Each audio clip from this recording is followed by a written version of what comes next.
السلام علیکم ورحمۃ اللہ تعالی وبرکاتہ۔ تفسیر مدارک التنزیل سورہ کہف میں آج ہمارا سبق ہے۔ بسم اللہ الرحمن الرحیم۔ سیقولون ثلاثۃ رابعهم کلبهم ویقولون خمسۃ سادسهم کلبهم رجما بالغیب ویقولون سبعۃ وثامنهم کلبهم۔ تو آج کا جو یہ سبق ہے، ماقبل سبق کے اندر جو پہلے ہم پڑھ چکے ہیں، پہلے سے لے کے آج تک، شروع سے لے کے اب تک، تو ان تمام اسباق کے اندر سورہ کہف میں تب سے لے کے اب تک واقعہ بیان کیا گیا اصحاب کہف کا، وہ واقعہ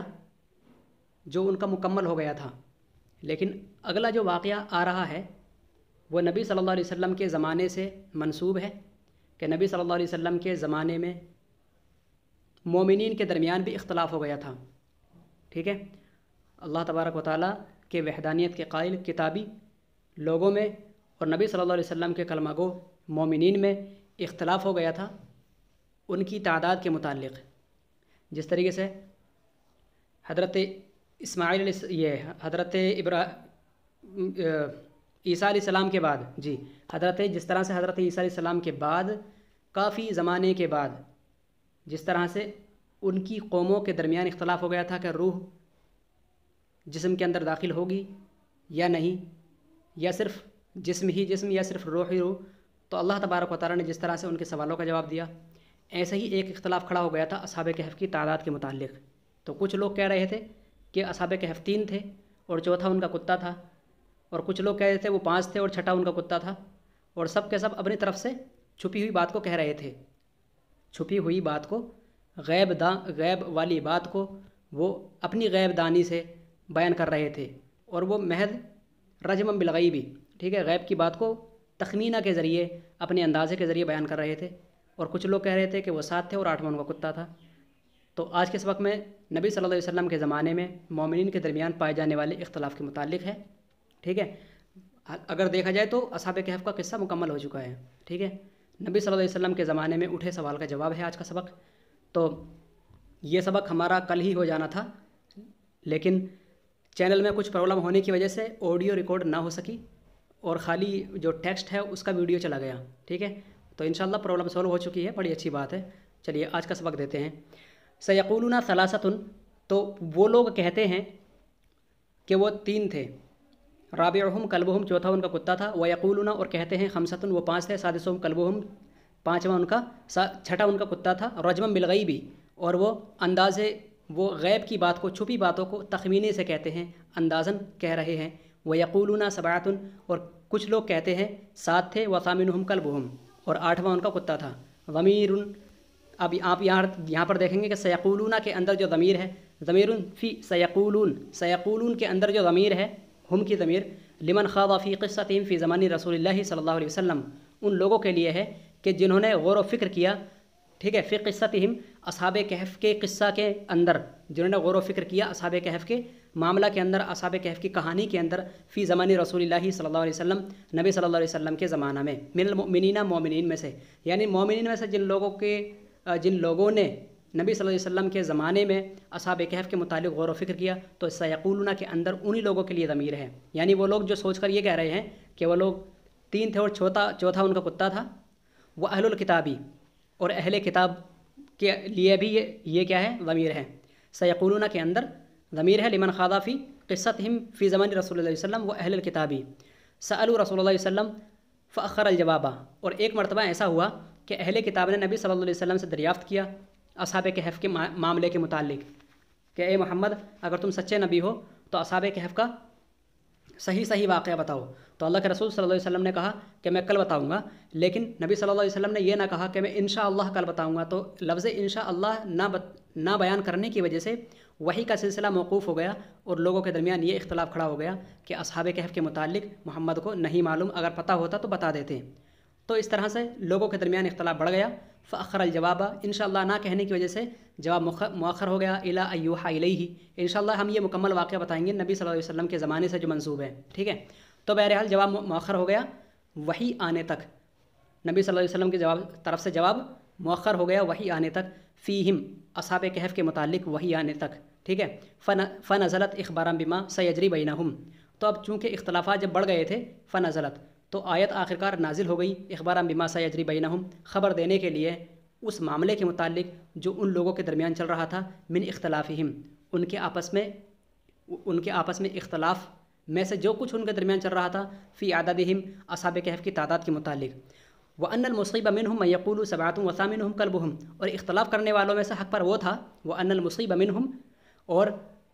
اختلاف کرنے والوں میں سے، منہم کا معنی اختلاف کرنے والوں میں سے، ان المصیب، اور بے شک جو سچ تھا، جو صحیح تھا اور جو حق پر تھا، منہم اختلاف کرنے والوں میں سے، من وہ تھا، یقول جو کہہ رہا تھا، سبعتم وہ اصحاب کہف 7 تھے، وثامنہم کلبہم اور 8واں ان کا کتا تھا.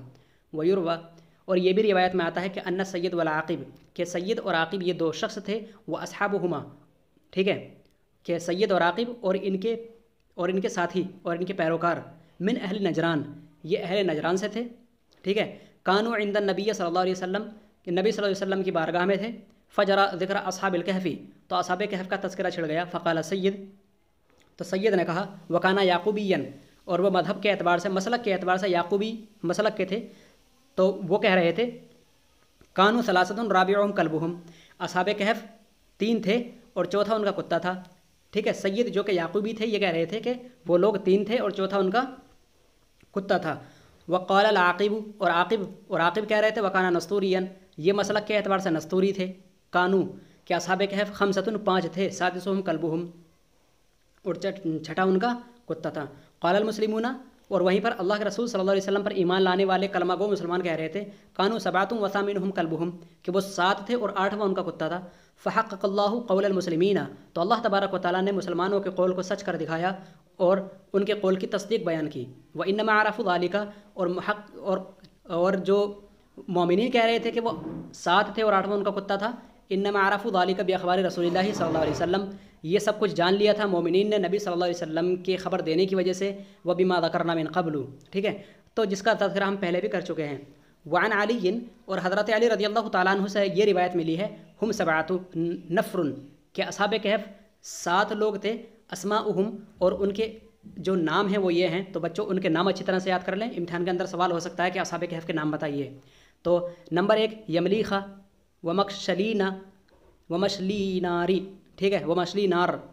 تو یہ 3 یملیخہ ومکشلینا ومشلینار، یہ 3 جو ہیں، ہاؤلائی اصحاب یمین الملک، اپنے بادشاہ کے داہنے جانب بیٹھا کرتے تھے. یہ 3 اپنے بادشاہ کے داہنے ہاتھ تھے، یعنی داہنے ہاتھ کی طرف بیٹھتے تھے. وکان عن یسارہ، اور بادشاہ کے بائیں جانب بیٹھنے والے مرنوش و دبرنوش و شازنوش. آئی بات سمجھ میں؟ تو یہ 3 حضرات ہیں. تو یہ 3 اور وہ 3 کتنے ہو گئے؟ 6. وکان یستشیر ہاؤلائی 6، تو اس سے پتہ چلتا ہے کہ یہ لوگ 6 ہیں. فی امرہ، ٹھیک ہے، اپنے معاملے کے اندر. والسابع، اب یہاں تک تو یہ 6 ہیں، لیکن 7واں شخص کون ہے؟ ٹھیک ہے، والسابع الراعی الذی وافقہم حین ہربوا من ملکہم، ٹھیک ہے، من ملکہم دقیانوس، اور 7واں وہ بکری کا چرواہا ہے، الذی وافقہم، کہ جس سے ان لوگوں نے موافقت کر لی تھی، جان پہچان کر لی تھی، حین ہربوا، جب وہ لوگ بھاگے تھے اپنے بادشاہ دقیانوس سے. یعنی کہ جب یہ 6 لوگ بھاگ کر اپنے بادشاہ دقیانوس سے بھاگ کر جب جا رہے تھے تو راستے میں ایک چرواہا مل گیا جو بکریوں کو چرا رہا تھا، اور اس کے ساتھ اس کا کتا بھی تھا، ٹھیک ہے. تو جب وہ مل گیا تو اس راعی سے، اس چرواہے سے جان پہچان ہو گئی، تو اس نے کہا کہ میں بھی تمہارے ساتھ چلتا ہوں اور میں بھی آپ کا عقیدہ اپنا لیتا ہوں، ٹھیک ہے. تو وہ بھی ان کے ساتھ ہو گیا. تو اس طرح سے اصحاب کہف کتنے ہو گئے؟ 7 ہو گئے. وہ اسم مدینتہم افسوس، تو ان کے بادشاہ کا نام دقیانوس تھا. وہ اسم مدینتہم افسوس، اور ان کے جو شہر تھا ان کے شہر کا نام افسوس تھا. وہ اسم قلبہم قطمیر، اور ان کے کتے کا نام قطمیر تھا. یہ سب کچھ یاد کرنے والے بات ہے، ہو سکتا ہے یہ امتحان کے اندر آ جائے، تو اچھی طرح سے آپ اس کو یاد کر لیں. وسین الاستقبالی ان دخل فی الاول دون الاخرین فہما داخلان فی حکم السینی کقولک قد اکرم وانعم ترید معنی توقعی فی الفعلین جمیعا. آئیے سمجھ میں؟ یہاں پر جو بتا رہے ہیں وہ کلمہ سے بحث کی جا رہی ہے، ٹھیک ہے. تو بات یہ کی جا رہی ہے کہ اوپر والی آیت کے اندر آپ دیکھیں گے کہ سیقولون ثلاثتہم رابعہم کلبہم ویقولون خمسۃ، ٹھیک ہے، سادسہم کلبہم، ٹھیک ہے، ویقولون سبعۃ وثامنہم کلبہم. دیکھیں گے کہ پہلا والا جو یقولو ہے اس کے اوپر سین داخل ہے، اور باقی جو یقولو آ رہے ہیں 2 ان کے اوپر سین داخل نہیں ہے. تو بتا رہے ہیں اس کی وجہ سین الاستقبال یعنی سین مستقبل جو کہ فعل مضارع کی علامت میں سے ہے کہ اس پر سین سوفہ داخل ہو، تو یہ علامت مضارع سین جو سین استقبال کہا جاتا ہے، ان دخل فی الاولی، اگر یقولو کی جگہ آ جائے تو پہلے والے یقولو پر اگر سین داخل ہو جائے، ٹھیک ہے، اور سین مستقبل اگر پہلے والے پر داخل ہو جائے دون الآخرین اور دوسرے والے دو پر داخل نہ ہوا، فہما داخلان فی حکم سینی، تو وہ غیر سین والے یقولو بھی سین کے حکم میں ہی داخل ہوں گے، وہ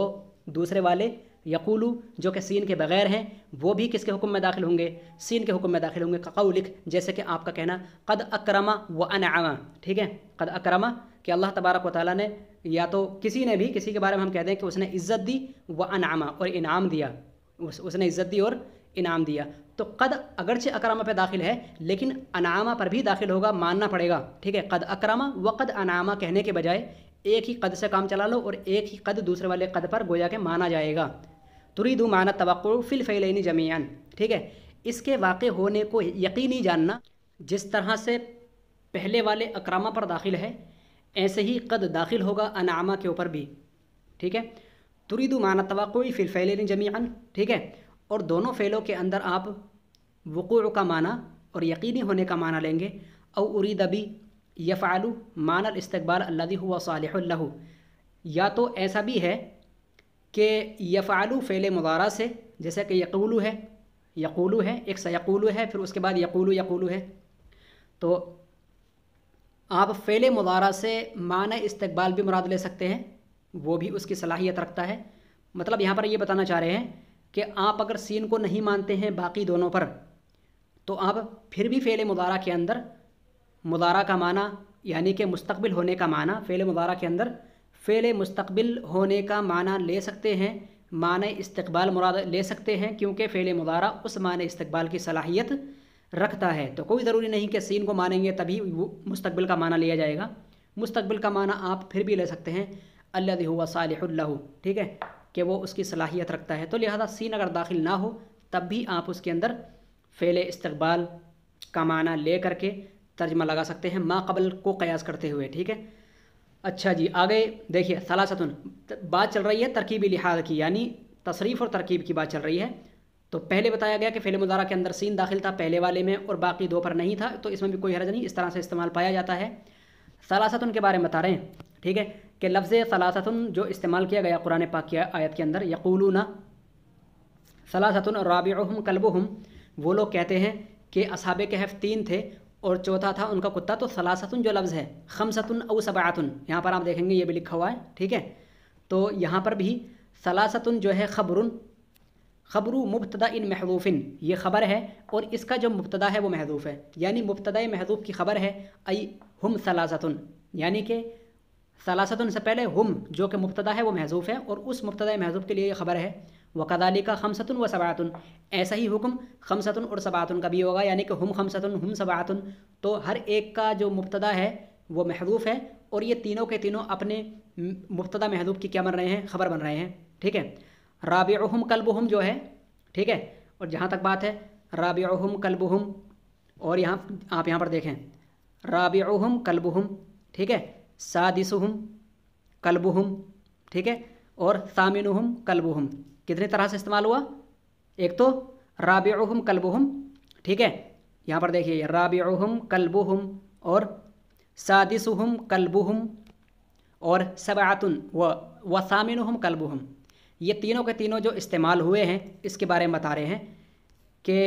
ورابعہم کلبہم جملۃ من مبتدا وخبرہ واقعۃ صفۃ لثلاثۃ وکذالک سادسہم کلبہم، تو رابعہم کلبہم ایک جملہ ہے، ٹھیک ہے، من مبتدا، ٹھیک ہے، مبتدا سے، وخبر رابعہم کلبہم جملۃ من مبتدا، یہ جملہ ہو کر کے معنی مبتدا میں سے ہے، وخبر اور اس مبتدا کا جو خبر ہے واقعۃ صفۃ لثلاثۃ، ثلاثۃ کے لیے واقع ہونے والی صفت کی خبر ہے، ٹھیک ہے، خبر من مبتدا وخبر واقعات صفۃ لثلاثۃ وکذالک سادسہم کلبہم، یعنی کہ رابعہم کلبہم جو ہے یہ جملہ ہو کر کے مبتدا ہے اور اس کی خبر جو ہے وخبر واقعات صفۃ، اور خبر وہ صفت واقع ہو رہی ہے ثلاثتن کے لیے، وکذالک اور ایسا ہی حال سادسہم کلبہم کے لیے ہے، ٹھیک ہے، ایسا ہی حال کس کے لیے ہے؟ سادسہم کلبہم، تو اس کی صفت جو واقع ہو رہی ہے وہ اس کے ماقبل کے اعتبار سے ہو رہی ہے۔ ثامنہم کلبہم رجما بالغیبی، ٹھیک ہے، وثامنہم کلبہم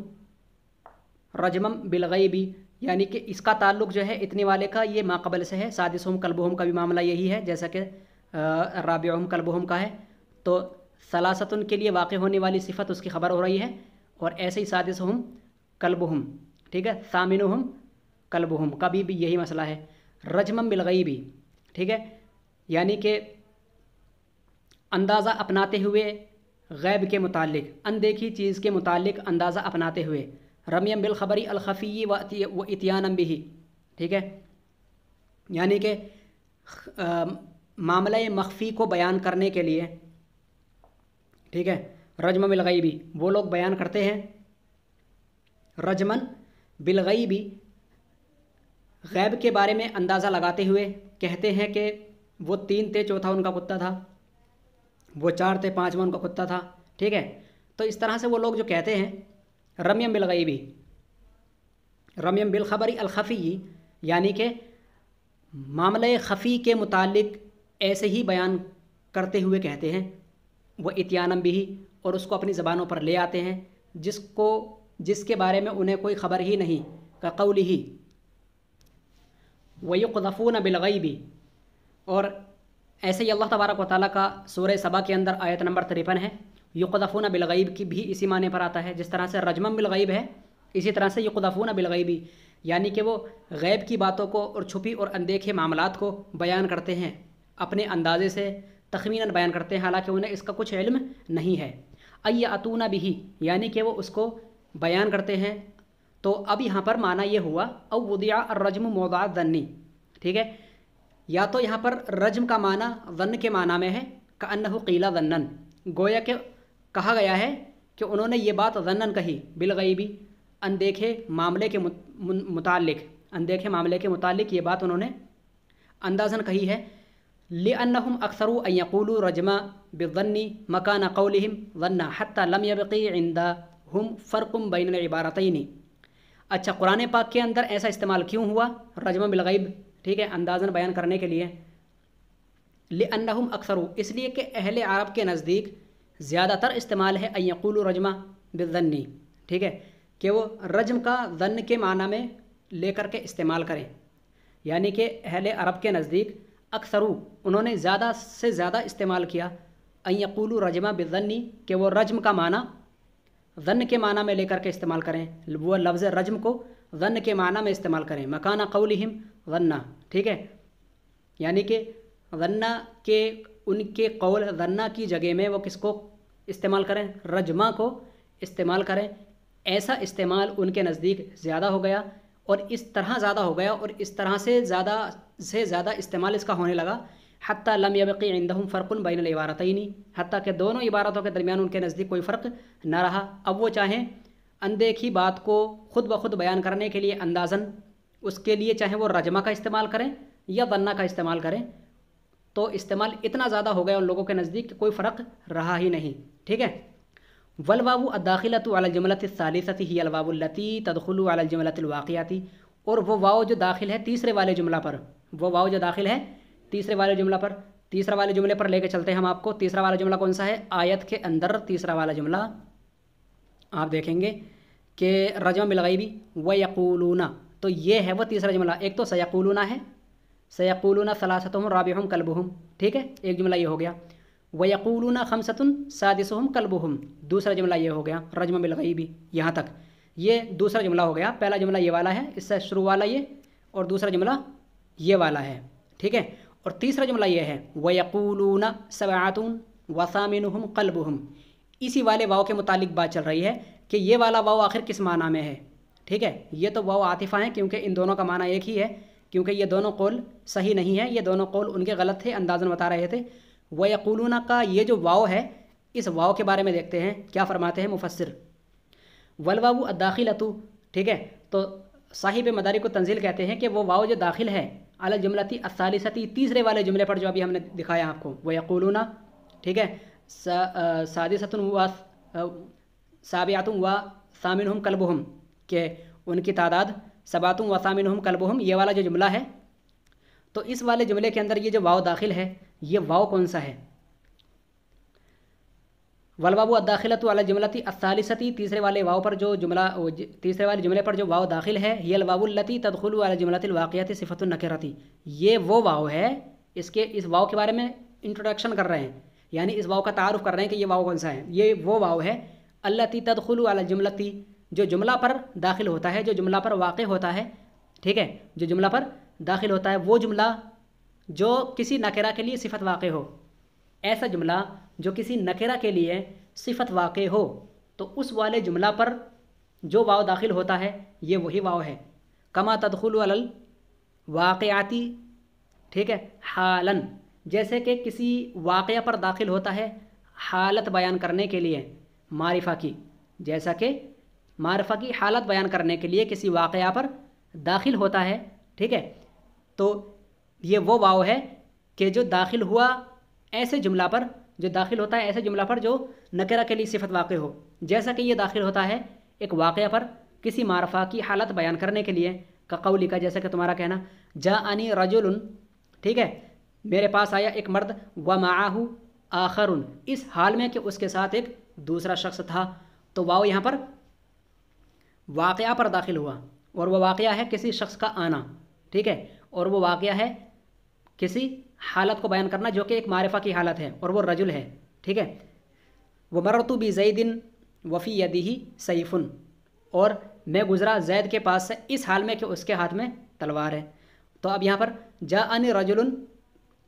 ٹھیک ہے، ومعہ، تو جاءنی رجل جو ہے یہ نکرہ ہے کہ نہیں؟ آپ مان رہے ہیں کہ نکرہ ہے، یہ نہیں ہے۔ ومعہ آخر، ومعہ آخر یہ ایک جملہ ہے، ٹھیک ہے، اور یہ جملہ صفت واقع ہو رہا ہے نکرہ کی، اس رجل نکرہ کی کیا واقع ہو رہا ہے؟ یہ صفت واقع ہو رہا ہے، اور یہ حال بھی واقع ہو رہا ہے، تو لہذا یہ جس طرح سے حال پر داخل ہو جاتا ہے، ایسے ہی کسی نکرہ کی صفت والے جملہ پر بھی داخل ہو جاتا ہے، تو وہ والا جو واو ہے اسی طرح سے ہے، اس والے واو کے اندر بھی معاملہ یہی ہے۔ یہ والا واو جو ہے یقولون، ٹھیک ہے، یہ والا جو واو ہے یہ داخل ہے در حقیقت ایک ایسے جملہ پر جو کہ صفت بیان کر رہا ہے نکرہ کی، ٹھیک ہے، جو صفت بیان کر رہا ہے نکرہ کی اور حالت بھی بیان کر رہا ہے، ٹھیک ہے، تو اس لیے یہ وہ واو ہے، تو اس واو کا تعارف کرایا گیا ہے۔ وفائدتها، اس واو کا فائدہ کیا ہے؟ توکید لسوق الصفت بالموصوف، ٹھیک ہے، موصوف کے لیے صفت کو تاکید بیان کرنے کا اس کا فائدہ ہے، یعنی موصوف کے لیے جو صفت لائی جا رہی ہے اس صفت کے اندر تاکیدی معنی پیدا کرنے کے لیے یہ واو لایا جاتا ہے، اس کا یہ فائدہ ہے۔ والدلالۃ علی، بہرحال اس طرح سے جملہ لانا اور اس واو کو اس طرح کی تعویل کرنا کہ یہ واو ہے کہ جملہ پر، یہ صفت واقع ہونے والے جملہ پر داخل ہوتا ہے، تو اس واو کی دلالت کیا ہے؟ اس واو کا فائدہ تو آپ کو پتہ ہی ہے، واو کا فائدہ یہ ہے کہ وہ موصوف کے لیے صفت کے اندر تاکید پیدا کرے۔ دلالت کیا ہے اس سے؟ دلالت علی ان اتصافہ بہا امر ثابت مستقر، دلالت اس بات کی ہے اس واو سے کہ اس کا متصف ہونا، انا اتصافہ بہا، کہ اس موصوف کا اپنی صفت سے متصف ہونا، امر ثابت مستقر، وہ ایک امر ثابت ہے اور یقینی ہے، یعنی کہ وہ لوگ یہ جو کہتے ہیں، اور وہ لوگ جو یہ کہتے ہیں کہ اصحاب کہف 7 ہیں، ٹھیک ہے، اصحاب کہف 7 ہیں اور 8واں ان کا کتا ہے، تو ان کا یہ کہنا، ٹھیک ہے، ان کا یہ کہنا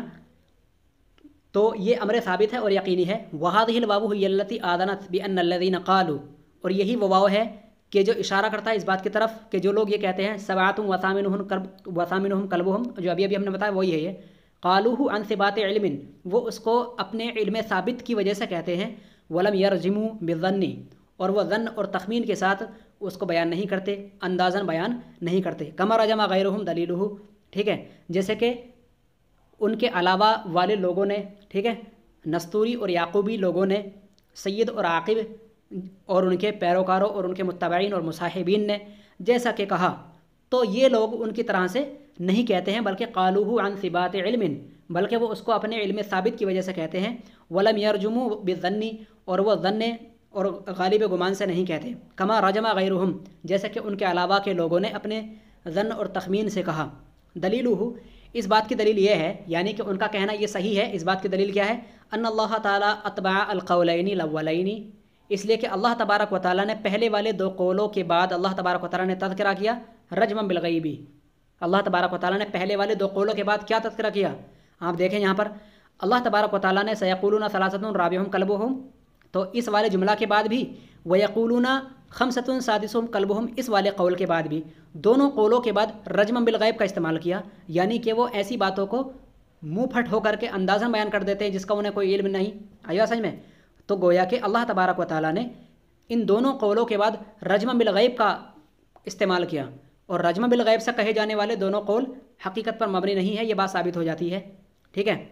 تو یہ بات کیا ہو جاتی ہے؟ ثابت ہو جاتی ہے۔ وہ اتبع القول الثالث، اور تیسرا والا جو قول ہے اس کے بعد اللہ تبارک و تعالیٰ کا ارشاد ہے قل ربی اعلم بعدتہم، ٹھیک ہے؟ تو تیسرا والا جو قول ہے اس کے بعد اللہ تبارک و تعالیٰ بیان کرتا ہے قل، اے محبوب فرما دیجئے ربی اعلم بعدتہم، کہ میرا رب ان کی تعداد کے متعلق زیادہ جانتا ہے، ای قل ربی اعلم بعدتہم، ٹھیک ہے؟ یعنی محبوب فرما دیجئے کہ میں زیادہ جانتا ہوں، یعنی کہ اعلم، ہاں تمہارا رب زیادہ جانتا ہے، بعدتہم اعلم بعدتہم، ان کی تعداد کے متعلق، وقد اخبرکم بہا، اور اس کے متعلق تحقیق کہ تمہارے رب نے اسے، اس کے متعلق تمہارے رب نے ان کے بارے میں خبر بھی دے دی ہے، بقولہ سبعۃ وثامنہم کلبہم، ٹھیک ہے؟ اپنے ما قبل والے قول سبعۃ وثامنہم کلبہم کے ذریعہ، ما یعلمہم الا قلیل، جلدی جلدی پڑھ لیتے ہیں، ٹھیک ہے؟ ما یعلمہم الا قلیل، اور نہیں جانتے ان کو مگر تھوڑے ہی لوگ۔ قال ابن عباس رضی اللہ عنہما انا من ذلک، کہ اللہ تبارک و تعالیٰ جو ارشاد فرماتا ہے کہ نہیں جانتے ہیں ان کو مگر تھوڑے لوگ، تو ان تھوڑے لوگوں میں سے میں بھی ہوں۔ وقیلا، اور یہ بھی کہا گیا کہ الا قلیل کا معنی ہے من اہل الکتاب، یعنی اہل کتاب میں سے تھوڑے ہی لوگ ان کو جانتے ہیں۔ والضمیر فی سیقولون، اور پہلے والے سیقولون کے اندر جو ضمیر ہے علی ھذا الاصل، علی ھذا لاہل الکتاب، ٹھیک ہے؟ اس سیقولون کے اندر وہ اہل کتاب کے لیے ہے خصوصی طور پر، اور ای سیقولون اہل الکتابی معنی یہ ہوگا کہ یعنی کہ اہل کتاب کہتے ہیں فیہم کذا و کذا، ٹھیک ہے؟ ان لوگوں میں فیہم کا معنی کیا ہے؟ ان اصحاب کہف کے لوگوں کے بارے میں کہتے ہیں اس طرح کی باتیں، ولا علم بذالک، حالانکہ انہیں اس کا کوئی علم نہیں، الا فی قلیل، مگر تھوڑے لوگوں میں ہی ان کا، منہم ان اصحاب کہف کے تعلق سے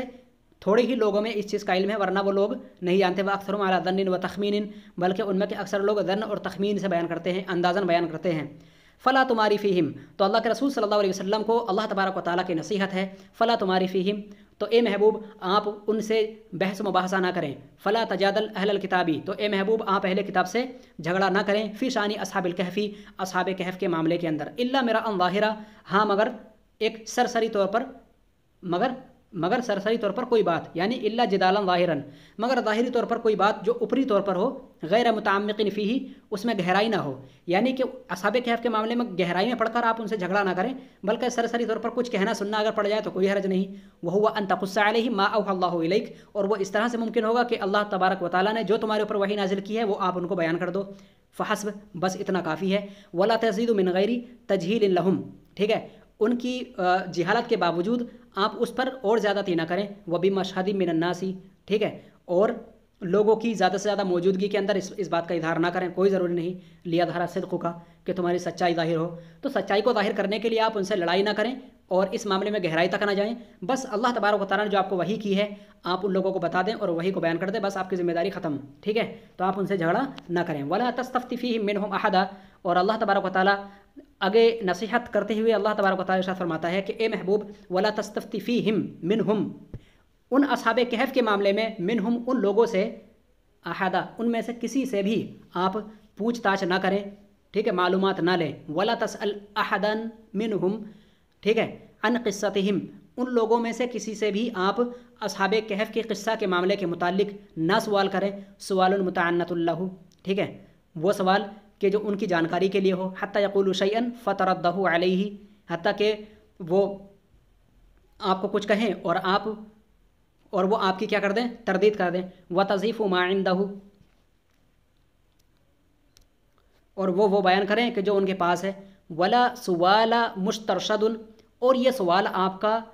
راہ ہدایت پانے والا نہ ہوگا، لأن اللہ تعالیٰ قد ارشدک، اس لیے کہ اللہ تبارک و تعالیٰ نے تمہیں ہدایت دے رکھی ہے، بأن اوحى الیک قصتہم، اس طور پر کہ اللہ تبارک و تعالیٰ نے ان لوگوں کا قصہ تم آپ کے لیے بیان کر دیا ہے، اس لیے کہ اللہ تبارک و تعالیٰ نے آپ کی جانب ان لوگوں کا قصہ بیان کر دیا ہے۔ تو پیارے بچوں، آج کے لیے اتنا بہت ہو گیا اور کافی ویڈیو لمبی ہو گئی ہے، تو چلیے انشاءاللہ العزیز کل پڑھیں گے۔ السلام علیکم ورحمۃ اللہ تعالیٰ وبرکاتہ۔